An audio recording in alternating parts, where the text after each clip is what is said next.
it's not just that we declare war and we'll be chasing them. Government must have the courage to be able to assimilate them and reintegrate them back in Nigeria. And the fact that this is going on in the southeast, is going on in the southwest, means that it's not a political problem.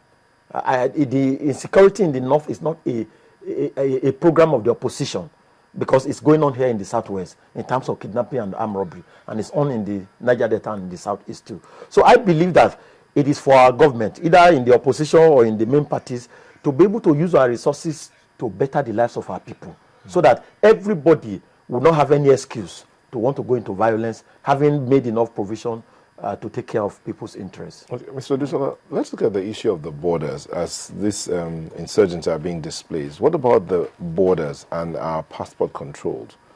It's very, very porous. You don't even need to go into the borders. Start even from Lagos State immigration control itself. Yeah.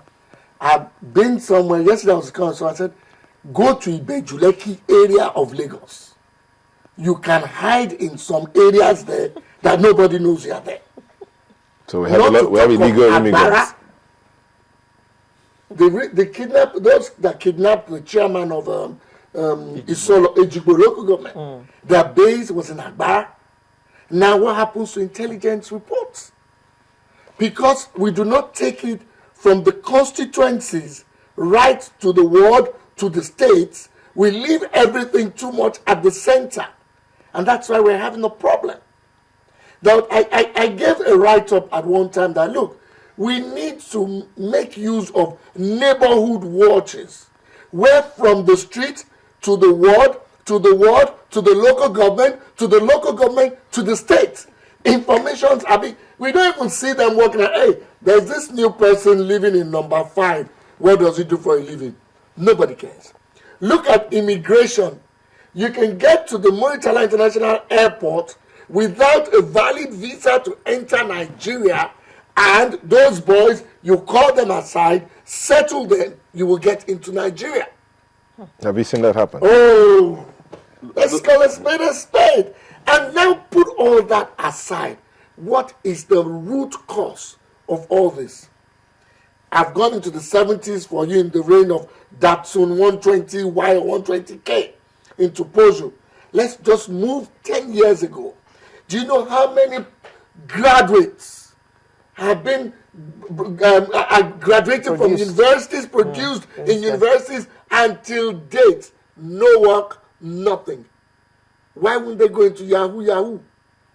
Why wouldn't they go into Yahoo Plus and they see a governor or one area boy who did not go through secondary school driving the latest Jeep because he has a godfather somewhere, or he becomes a councillor and he earns 250,000 naira per month?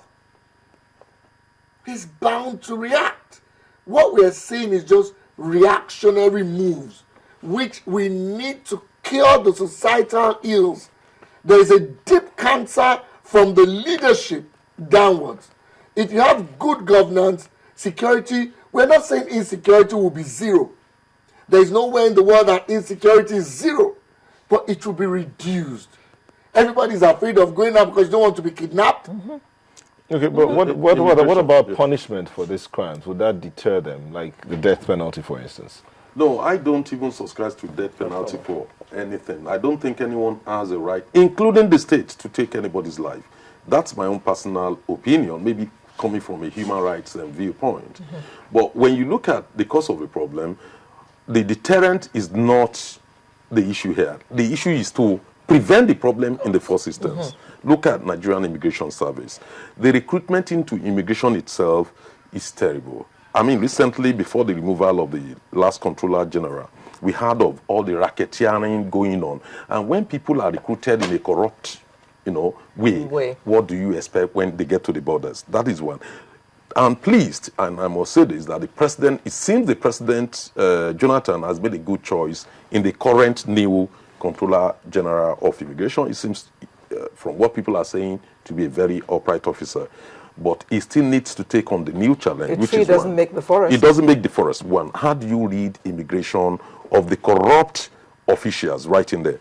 Two, how do you ensure that immigration works, with other agencies. Because currently, if you go to all our borders, they are all working separately.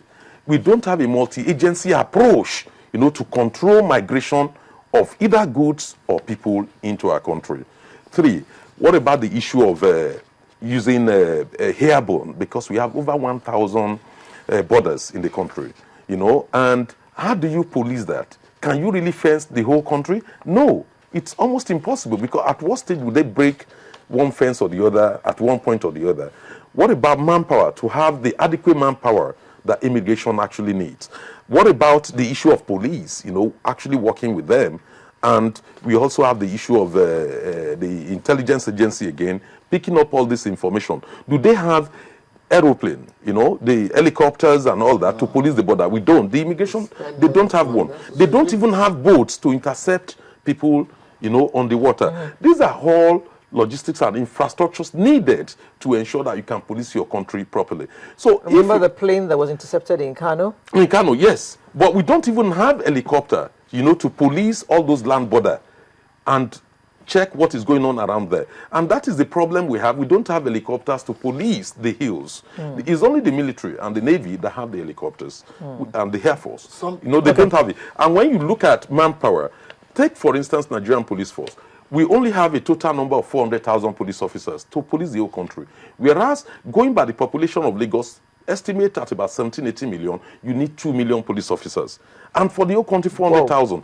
About 250,000 police officers at every point in time are either securing a governor, the president, securing one senator, or one rich man, or VIPs. Yes. So the rest of us are left at the mercy. So the police are not even there, to help the immigration. We need to have a multi-agency approach to tackle this problem.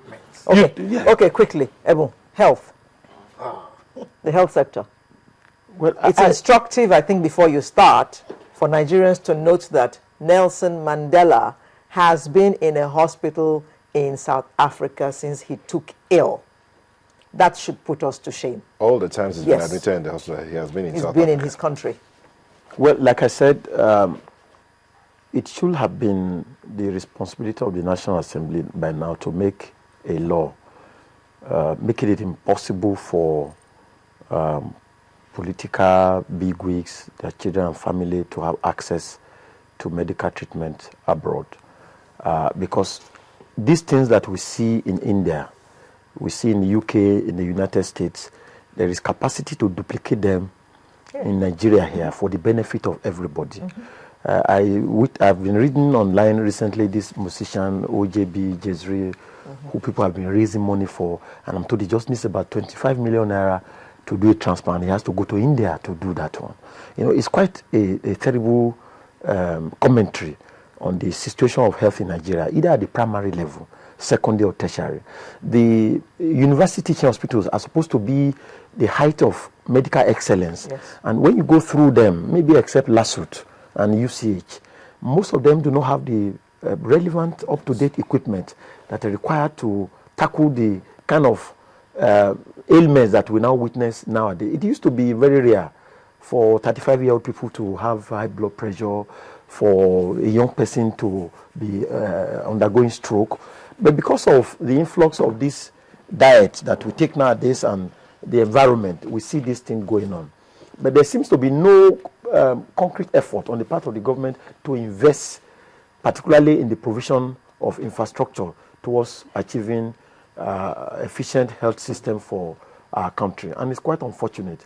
If you do not have sufficient resources to be able to rent an air ambulance as quickly as possible, you will lose your life. Yes. And if you even get to the hospital nowadays, the doctors there have perfected the system of always doing referrals, because there's another smaller hospital near the general hospital, close to the tertiary institutions, whereby they refer you and then you take treatment and you pay for it. But I think I must commend the Lagos State government, in fairness, in terms of the transformation of the Lagos State University Teaching Hospital. It's been a wonderful story on the part of the governor. And I think other governors should not wait for the federal. The resources are there, available, for them to equip their various state hospitals and use it as the general hospital. The general hospitals. Not necessarily the not necessarily the state hospital. Any general hospital nearer to the people, so that healthcare will be a basic requirement that we can give to our people in the name of democracy. Mr. Dusola.